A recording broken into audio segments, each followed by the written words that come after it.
Bilang taon-taon na nakaugalihan, nagsagawang Integrated Midwives Association of the Philippines Pangasinan Chapter ng Midwives Congress sa lungsod ng Dagupan.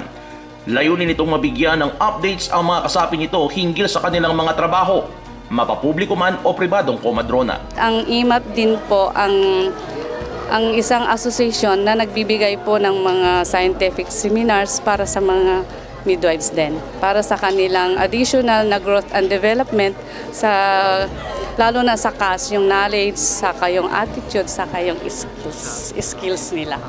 Ang midwife umano ang pinakaunang pinupuntahan ng mga tao sa komunidad, dahilan upang ituring itong napakahalaga at marangal na propesyon.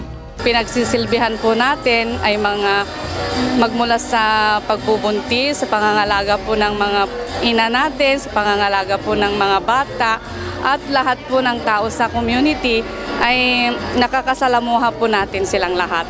So ang inaalagaan natin ay yung buong kalusugan po ng komunidad. Health is wealth. Yan naman ang binigyang diin ni Board Member Amado Pogi Espino III. Kinatawan ni Governor Amado T. Espino Jr. bilang guest of honor and speaker sa naturang aktibidad. Ano man po ang posisyon ninyo sa buhay, Presidente ka man ng Pilipinas hanggang sa CBO, pagsakit na po ang tumama sa isang pamilya, sagad po ang naputo, hindi po ba? Kahit napakaraming pera ng isang tao, pag tinamaan po ng sakit. Kaya ang sabi nga nila, health is wealth. Dagdag naman ni Castillo, ang pagsasagawa ng nasabing pagtitipon ay hindi lamang daan sa pagkakaroon ng karagdagang kaalaman, kundi maging partisipasyon sa iisang misyon at pananaw bilang isang pamilya. Para magkakasama-sama kami once in a year, para sa ganun po,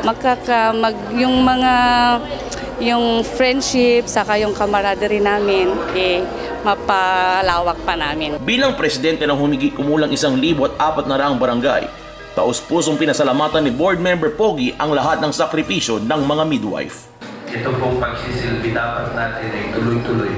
Palakasin ninyo po ang inyong samahan dahil ito naman po ang pagod sakripisyo natin ay hindi na po para sa atin kundi para sa susunod na henerasyon. Pero yung tutong po yung Pangasilense.